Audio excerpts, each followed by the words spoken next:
hablando acá? Acá en el capítulo 3 estamos hablando de que para analizar un derecho tenemos que desagregarlo, ver qué significa, ¿no? Dice, para trabajar en torno a determinado derecho o principio se requiere previamente desempacarlo, desenvolverlo a partir de los subderechos y de las obligaciones que engloba. El corpus juris del derecho internacional, es decir, el rejunte de todo el derecho internacional, de los derechos humanos, paréntesis, cuando hablamos de el derecho internacional de los derechos humanos, fíjate que estamos empleando otra vez la palabra derecho dos veces. ¿Cuáles serían sus acepciones? El derecho internacional de los derechos humanos. ¿Cómo sería, cómo se podría leer de otra manera eso?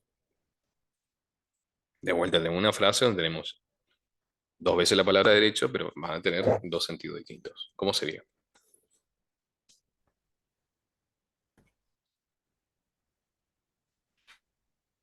¿Se escuchó ahí?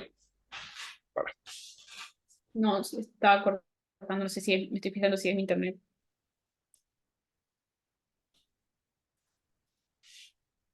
Ahí me fijé yo por las dudas, pero creo que está. No, creo que no, porque mi celu. No, a mí se me desconectó el cable que quedé con Wi-Fi Ah, y ahí le conecté. Decía entonces, en esa frase que dice el corpus juris del derecho internacional de los derechos humanos proporciona, dice. Acá tenemos la palabra derecho dos veces con dos significados distintos. ¿Cuáles son esos significados? ¿Cómo se leería? El derecho internacional de los derechos humanos. ¿Qué quiere decir eso? Esa frase, el derecho internacional de los derechos humanos. Hay dos veces la palabra derecho.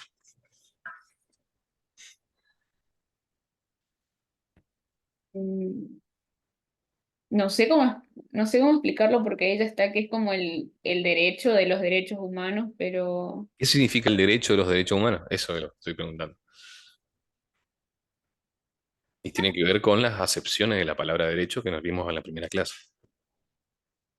¿cómo se lo regula?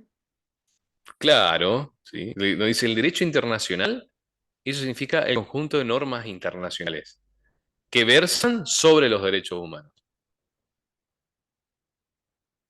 ¿sí? Entonces, o que regulan sobre los derechos humanos, que regulan el tema de los derechos humanos. Entonces, si yo digo derechos humanos, estoy hablando de los derechos que tienen las personas. Y si digo el derecho de los derechos humanos, estoy diciendo las normas que regulan el tema de los derechos de las personas. ¿Bien? Por el simple hecho de ser personas.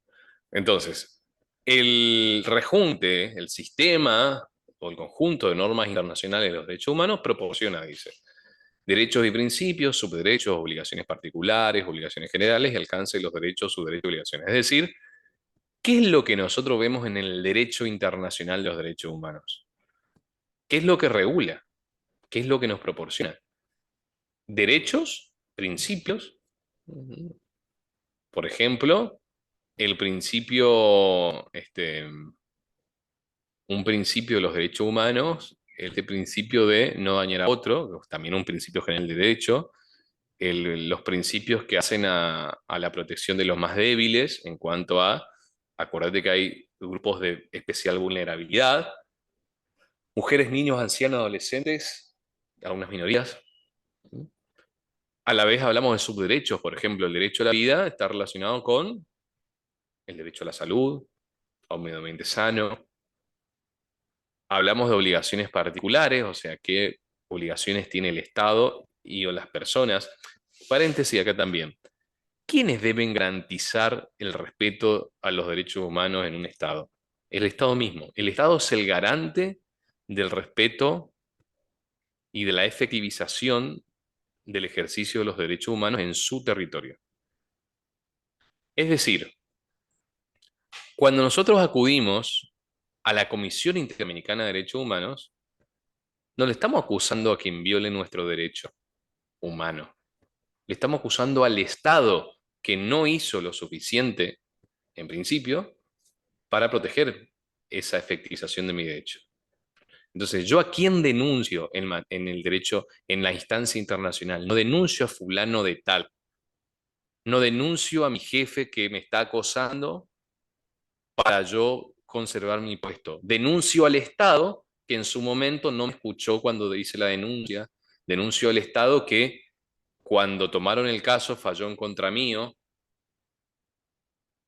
Entonces el Estado es el que denuncia. Y la Comisión Interamericana de Derechos Humanos, una vez recibido tu caso, pues tiene que pasar por distintos requisitos. Uno de ellos que se haya agotado en la instancia interna, es decir, vos antes de acusar al Estado argentino frente a la Comisión Interamericana de Derechos Humanos, tenés que haber intentado por todos los medios legales que el Estado te escuche. O sea, en otras palabras, tenés que tener la sentencia definitiva de la Corte Suprema, por ejemplo, en contra tuya. Pasaste por toda la instancia. O de la Cámara de Apelaciones a nivel nacional. Después vamos a ver cómo funciona la justicia, cuántas instancias hay, ¿no? Claro, y una vez que ya agotaste todos los recursos internos y recién, si es un caso de derechos humanos, vas a ir a a la Comisión Interamericana primero. Y la Comisión Interamericana pueden acceder la persona que es víctima de esa violación a su derecho, puedes acceder a través de una ONG de derechos humanos legalmente reconocida en el país. Y hay abogados que se especializan en materia de derechos humanos. Va a contratar un abogado de derechos humanos, si querés. O sea, hay que hacerlo con abogados. Ahora, si querés uno que sea especialista en eso. Entonces hablamos de eso. Todo eso está regulado en el derecho internacional de los derechos humanos. Después dice, movimientos para el desempaque de los derechos humanos. La desagregación del derecho que se va a analizar, la identificación de las obligaciones generales, la identificación, bueno, un poquito más de lo mismo. Y tenés el resumen. Vamos directamente al texto, para no spoilear. ¿Ok? Vamos a fijarnos en la longitud de esto. Tenemos 2, 3, 4, 5, 6, 7, 8, 9, 10, 11, 12, 13, 14. Me gusta saber siempre cuánto duran las películas para saber si las veo. 15, 15 páginas. 15 páginas no es absolutamente nada cuando uno las lee. ¿Sí? Estas 15 páginas las vamos a terminar entre hoy y el viernes. O sea, vamos a terminar la semana con la unidad 3. Ujú. Bueno, vamos a comenzar a leer con el mismo método que venimos haciendo de explicación, párrafo por párrafo, conjunto de párrafos, y marcar nombres con un color y otras ideas que vos creas o que yo te diga con otro color, más hacerle una llave. Como son párrafos un poco más largos, vamos a empezar ya a hacer llaves en cada párrafo. ¿Sí? Ponemos al lado lo que significa ese párrafo. Comenzá a leer vos, a partir de las pretensiones. A partir de las pretensiones de moralidad que suponen la defensa de bienes considerados como primarios y social y universalmente valorados, es que puede explicarse el que los instrumentos internacionales establezcan más principios que pautas concretas de conducta y que solo en algunos casos tengan la doble característica de ser reglas y principios. Por tanto, para trabajar en torno a un derecho o principio, se requiere previamente desempacarlo o desenvolverlo considerando los subderechos específicos que engloba y las obligaciones que conlleva. En este sentido, la metodología que aquí se propone es un marco analítico que dimensiona los derechos y sus obligaciones con la finalidad de que puedan ser operacionalizados a nivel estatal para diversos fines, por ejemplo, hacer análisis de política pública, de violaciones a determinado derecho, de exigibilidad, de justiciabilidad, etc. La idea central es que primero se deben tener el marco analítico del derecho en cuestión por medio de su desempaque para posteriormente proceder al análisis que se tenga en mente realizar. Bueno, ¿qué significa todo eso? ¿Qué podemos poner ahí de lo que estamos hablando? Casi, Eh, ¿de qué estamos hablando? que un derecho se puede, tiene como otros derechos, no sé si serían otros derechos, pero A ver, tratar de armar la es frase. como el ejemplo que diste de la vida que tiene también ahí como otros derechos como el de la salud, el de un trabajo digno y bueno, y eso, pero no sé cómo. Y además dice,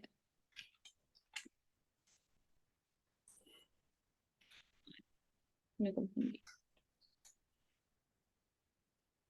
¿Estamos hablando de qué? Los subderechos.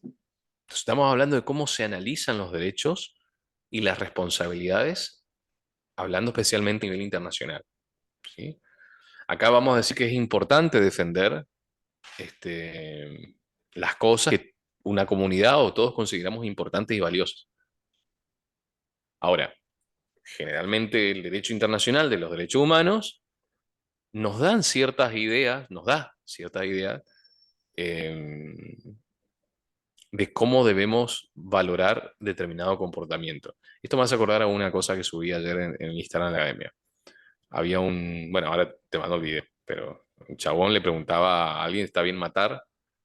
Y entonces estaba haciendo como la relatividad moral que tenía, entonces el tipo decía, pero hay como algo que nos dice que está bien o está mal. La entrevistada estaba diciendo, y depende de cada uno, como que quería relatizar lo correcto e incorrecto, decía, no hay moral, hay ética, decía, ¿no? Entonces el tipo le decía, no, no, pero en cada lugar, por más que estemos en cualquier lado, hay como ciertas reglas o principios que todos compartimos, o que la mayoría al menos comparte de una conducta moral de qué está bien y qué está mal, ¿sí? Entonces, más o menos estamos hablando de eso, que el derecho internacional de los derechos humanos nos da cierta pauta acerca de lo que en la sociedad consideramos como bueno o malo, hablando siempre en cuestión de derechos humanos. ¿Mm? Después, cuando dice, por tanto, para trabajar en torno a un derecho o principio se requiere previamente desempacar los humanos considerando los subderechos específicos en globo. En este sentido, la metodología que aquí se propone es un marco analítico. También de qué nos habla esto, de cómo analizar un derecho o principio. O sea, estamos hablando de eso más de cómo analizar un derecho o principio. O sea, es una introducción nomás la que leíste. Leo yo el segundo párrafo.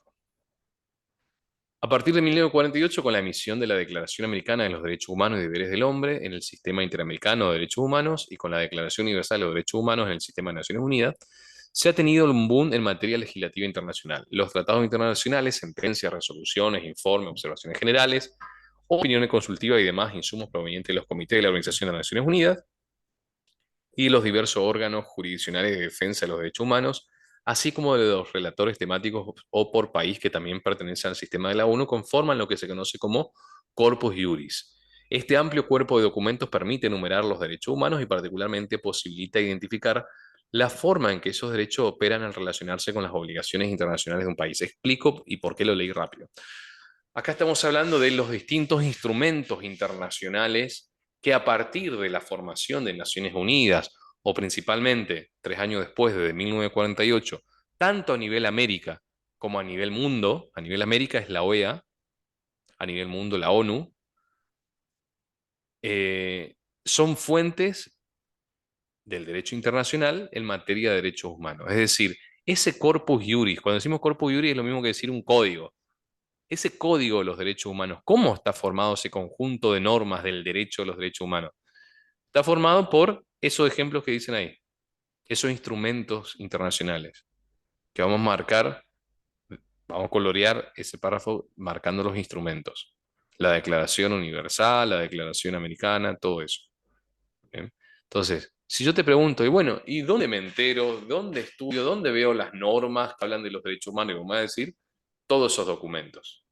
Y me vas a decir también que tenga en cuenta las opiniones consultivas de la Corte Interamericana, lo que dice el Comité X, lo que dice este organismo.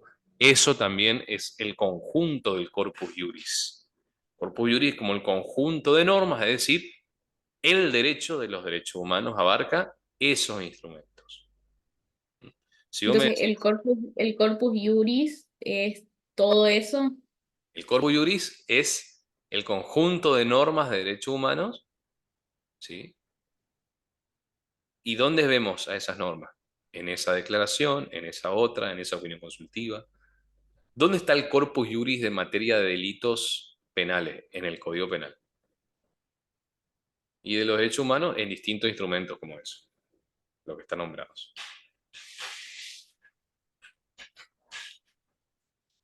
Seguimos. Ya.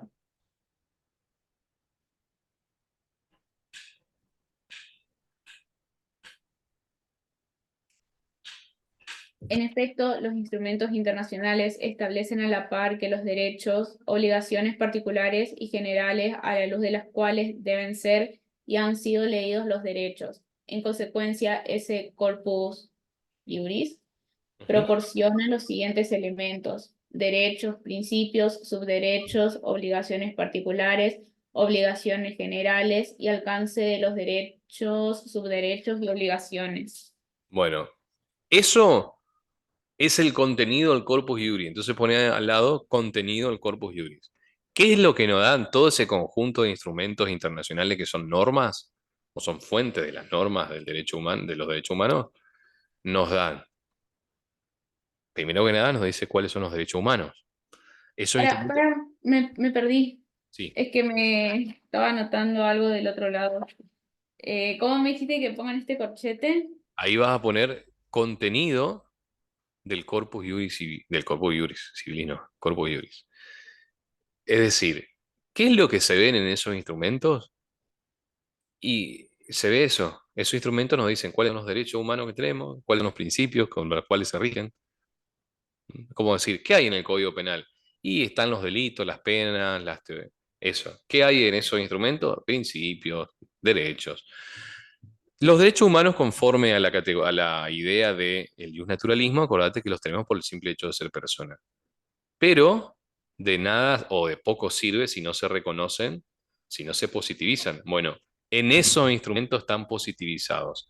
A partir de la creación de Naciones Unidas en 1945 y de la creación de la OEA, que ambos, la Naciones Unidas saca su carta de la ONU, de su carta de la Fundación en 1945 y la Declaración Universal de los Derechos Humanos en 1948, y en 1948 también a nivel OEA la Declaración Americana de los Derechos Humanos. Bueno, a partir de ahí vamos a tener un documento donde está positivizado esos derechos, es decir, están reconocidos explícitamente a nivel universal, ONU, a nivel América, OEA.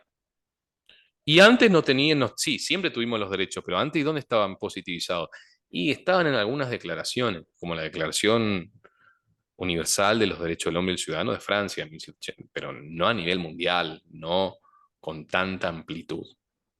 Entonces, podemos decir que la Revolución Francesa va a universalizar el tema de los derechos humanos con la Declaración Universal de los Derechos del Hombre y el Ciudadano, pero recién se va a institucionalizar la protección de los derechos humanos y se va a promover la protección de los derechos humanos con la creación de Naciones Unidas. Dato aparte, por como digo siempre, cultura general al mismo precio. Ajá, sigamos. Entonces, ese párrafo habla del contenido de lo que hay en esas normas, ¿sí? En esos instrumentos. Hay derechos, obligaciones particulares, cosas que se ven más abajo. A pesar de la importancia que reviste una relectura conjunta de los derechos y obligaciones, no se ha elaborado una relación sistemática de estos. Desde la dogmática jurídica existen referentes que describen los contenidos de las obligaciones generales, los derechos civiles y políticos. Igualmente, a partir del llamado mito programático, ya explico lo que es, de los derechos económicos, sociales y culturales, se ha desarrollado una amplia bibliografía en torno a la exigibilidad de los DES. ¿Qué son los DES? Los DEC son los derechos económicos, sociales y culturales, que ahora se llama DESCA, está medio desactualizado este. DESCA se llama ahora porque es derechos económicos, sociales y culturales, y le metemos lo de tercera generación, ambientales. ¿Sí? Mm. Se ha desarrollado una amplia, o sea, no está desactualizado, no, desactualizado, sino que así también se conoce hoy por los derechos de tercera generación, como el derecho medio ambiente sano. Entonces, se ha desarrollado una amplia bibliografía en torno a la exigibilidad de los DESC que toma como punto de partida la identificación y especificación de las obligaciones propias de estos derechos, en la medida en que la conceptualización y especificación de las obligaciones de los derechos, de los derechos, de los derechos del derecho internacional de derechos humanos se realiza de la forma simultánea por distintos órganos. No tiene una construcción única, sino diversa. Bueno, ¿de qué estamos hablando acá? Fíjate que arranca hablando del mito programático, dice. Igualmente a partir del llamado mito programático. Y habla de, un poquito más arriba, una sistematización de los derechos. Me voy a lo que estuvimos hablando en la clase pasada. Lo primero que importaba desde la Revolución Francesa en adelante eran los derechos de llamados derechos de primera generación, derechos individuales. ¿Cuáles son esos derechos individuales? Los derechos civiles y políticos. Un derecho civil la libertad en sus muchas manifestaciones, como el artículo 14, libertad para enseñar, aprender, ejercer nuestra ilícita, etc. Es un derecho civil. ¿Y qué es un derecho político? Tiene que ver con los derechos electorales, por ejemplo, ¿sí? A votar, a ser votado, a ser elegido, funcionario. Bueno, esos son de primera generación llamados derechos individuales. Y los derechos de segunda generación que se dan después con el tiempo, llamados derechos económicos, sociales y culturales, derechos más colectivos, no son individuales, decían que eran programáticos. ¿Qué significaba programáticos? Que no son operativos. ¿Y qué significa que no sean operativos? Que se tienen que efectivizar de acuerdo a las leyes que van a reglamentar ese derecho. Es decir, tienen que haber leyes que reglamentan y después recién se puede efectivizar. En cambio, el derecho a la vida no necesitas una reglamentación. Ahora, cuando dice el mito programático, se estaba diciendo, es muy la opinión del autor, ¿no es cierto? Porque más arriba, en la clase anterior, decíamos que después se llegó a la conclusión de que no eran programáticos, que a partir de uno de los congresos de Viena, de los tratados de Viena, digo, se llega a la idea de que todos los derechos de primera y segunda son derechos humanos y valen lo mismo. Y si los derechos individuales son operativos, los derechos de segunda generación también son operativos. Entonces, por eso el mito programático que había al inicio, cuando supuestamente valían menos los derechos de segunda generación que los derechos civiles y políticos. O al menos era más burocrático la efectivización de esos derechos. Y después también te habla de que cuando dicen la medida en que la conceptualización y especificación de las obligaciones del derecho internacional de derechos humanos se realizan de forma simultánea por distintos órganos, no se tiene una construcción única, sino diversos avances que tienen puntos de contacto, tensión y disenso. Este camino no fue fácil.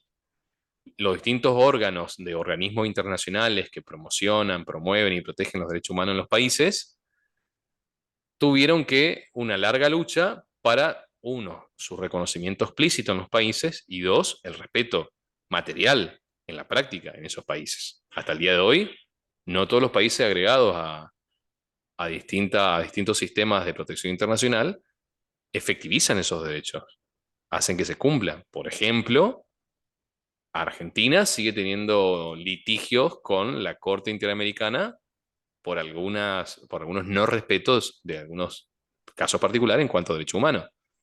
Algunas comunidades originarias, por ejemplo, son casos de derechos humanos que están hoy en la Corte Interamericana de Derechos Humanos, incluso otros, muchos que ya tienen sentencia y Argentina todavía no adapta sus leyes para garantizar esos derechos. Entonces, te está diciendo que la sistematización de esos derechos a lo largo del tiempo fue difícil, burocrático. Primero existía la creencia de los derechos de segunda generación valen menos que lo de primero, eso se fue mitigando, se fue resolviendo, pero aún así no fue fácil. De eso estamos hablando. El otro párrafo vos, Ya. que tocan lo más corto, pero vale lo último dos. Aunque puede afirmarse que todavía no existe una teoría de las obligaciones del derecho internacional de derechos humanos como tal, lo cierto es que sí existen importantes esfuerzos que permiten eliminar la distinción entre las obligaciones de los derechos civiles y políticos y las de los derechos económicos, sociales y culturales, y fundamentalmente posibilitan la construcción de una relectura conjunta de derechos y obligaciones. Al separar el análisis de las obligaciones a partir de sus contenidos y alcances, es posible establecer un marco analítico general que aborde a los derechos de una forma más completa y precisa para facilitar su exigibilidad. Ok, sigue diciendo más de lo mismo, lo que decíamos, explicábamos hoy, ¿sí? Acá la frase a marcar es que puede afirmarse que todavía no existe una teoría de las obligaciones del derecho internacional de los derechos humanos como tal. ¿Qué es lo que sí existe? Eliminar las distinciones de las obligaciones entre una categoría de derechos, como los derechos civiles y políticos, y otra categoría, como los derechos de segunda generación. Después, el ejercicio más claro que al respecto se ha llevado a cabo y del cual esta metodología se nutre ha sido desarrollado por Paul Hahn. Vamos a marcar con el color de nombres, el mismo de siempre, el mismo color. Es relator de las Naciones Unidas para el derecho al disfrute del nivel más alto posible de salud. A partir del desempaque de los derechos y obligaciones que conlleva el derecho a la salud, o sea, ¿qué hacía Han? Era un burócrata de Naciones Unidas que se encargaba de analizar cuáles son las implicancias de todo lo implicado al derecho a la salud. Entonces, nos adelantamos. El derecho a la salud, por ejemplo, está relacionado con la vida, con un medio ambiente sano, con la nutrición, con la vivienda digna. Entonces el desempaque sí es lo que yo había dicho al principio. ¿Qué habías ¿Se dicho? refiere a eso o no? ¿Qué habías dicho que no me acuerdo? Que, o sea, como que de un derecho salen otros derechos que son los que al principio se decían como subderechos y obligaciones y eso. Exactamente, y eso tiene que ver con el principio que habíamos visto en otra clase, en el capítulo 2, el principio de codependencia. Ajá, sí. Bien, sí, si dijiste eso, está perfecto. Eso es que de un derecho salen otros y tienen que ver con otros, se relacionan con otros. Ujú. Entonces, Han desarrolló un marco analítico que facilita la comprensión y aplicación práctica de políticas, programas y proyectos relacionados con ese derecho.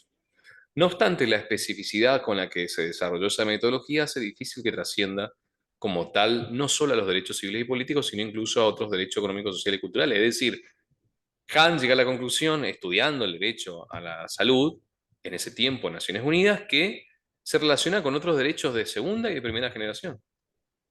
Por ejemplo, no lo dice acá, pero vamos a dar un ejemplo.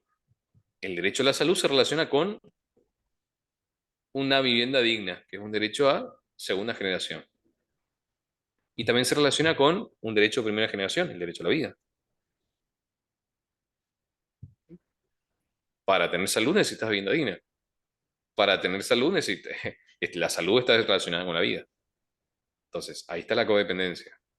En este sentido, lo que se verá en las siguientes páginas no es una descripción de la dogmática jurídica del derecho internacional de los derechos humanos, sino un intento de creación de una teoría de las obligaciones, que no es otra cosa que el desempaque del derecho para conservar la denominación dada por Paul Hahn. Ahí vamos a marcar que la teoría de las obligaciones es el desempaque del derecho, como dice Paul Hahn, ¿sí?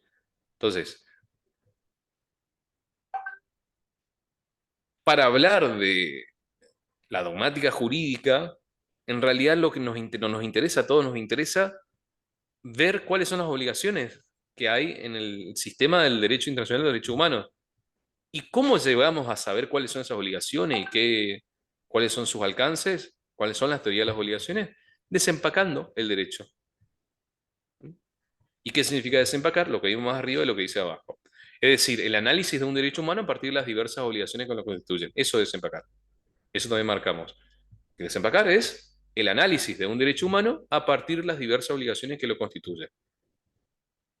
Por ejemplo, si agarramos que el derecho a la salud, ¿cuáles son las obligaciones que tienen los demás y el Estado para garantizar este derecho? Y vivienda digna, no contaminación ambiental,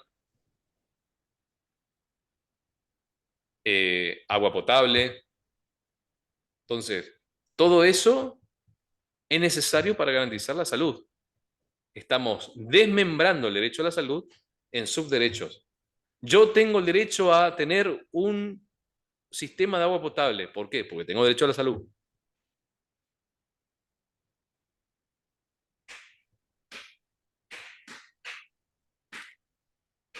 Al respecto, en medicina damos el concepto de salud.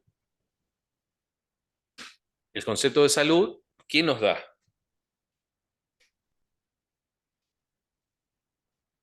La Organización Mundial de la Salud, porque se ha metido en nuestras vidas hasta el máximo. Entonces da un concepto de salud a nivel global. Dice, la salud es el completo estado de bienestar físico, psíquico y social. Biofísico, biopsíquico, social. O sea, físico, psíquico y social. Naciones Unidas, a través de su organismo, Organización Mundial de la Salud, modificó el concepto de salud para que abarque, porque la salud siempre la conoció como un bienestar físico, psíquico, para que abarque la salud social. Y vos decís, bueno, ¿qué implicancias jurídicas, políticas, culturales, qué ventaja y desventaja tiene esto? Y la verdad que muchas, porque significa que si agregamos un concepto de salud social, significa que hay una enfermedad social o hay una no salud social. Por ejemplo, cuando sos pobre. Por ejemplo, cuando te Sí. hacen bullying. Y está perfecto, porque eso significa que cuando yo hablo de mi derecho a la salud, puedo exigir una vivienda digna, puedo exigir que no me hagan bullying, porque afecta mi salud psicológica y me siento mal en el trabajo. Y otras implicancias como, volvemos al tema de nuestro ejemplo polémico. Todo el mundo se estuvo peleando en 2018 y después en 2020 por el aborto legal. Que 14 semanas sí, que 14 semanas no, que esto. En realidad, ese era un caballo de batalla, porque lo que importaba era otro artículo. Cuando decía que nadie le dio importancia en el debate, eso es una estrategia social de desviar la atención a un lado y por abajo pasar otra cosa, que es lo que pasó. Todo el mundo se estaba peleando de a las cuantas semanas, cuando en realidad el artículo estrella le hicieron pasar por abajo y nadie se dio cuenta. No me acuerdo qué número de artículos, artículo 2 o 5 la ley, uno de esos dos creo que es, que dice que se puede interrumpir el embarazo en cualquier momento de la vida del feto, siempre y cuando estuviera en peligro la salud de la mujer. Y eso siempre lo tuvimos, ¿eh? Siempre lo tuvimos legislado como despenalización. Lo que no sabían era que el concepto de salud que toma el concepto de salud de Naciones Unidas, salud social, es decir, vos estás embarazada, sentís que la gente te mira mal o te prejuzga, suficiente para abortar a los 9 meses. Nadie se dio cuenta de eso, nos metieron abajo algo escondido, porque el concepto de salud, ¿viste la implicancia que tiene el concepto de salud? Bueno, volvemos en 9 minutos para este corte directo que se da. Ok.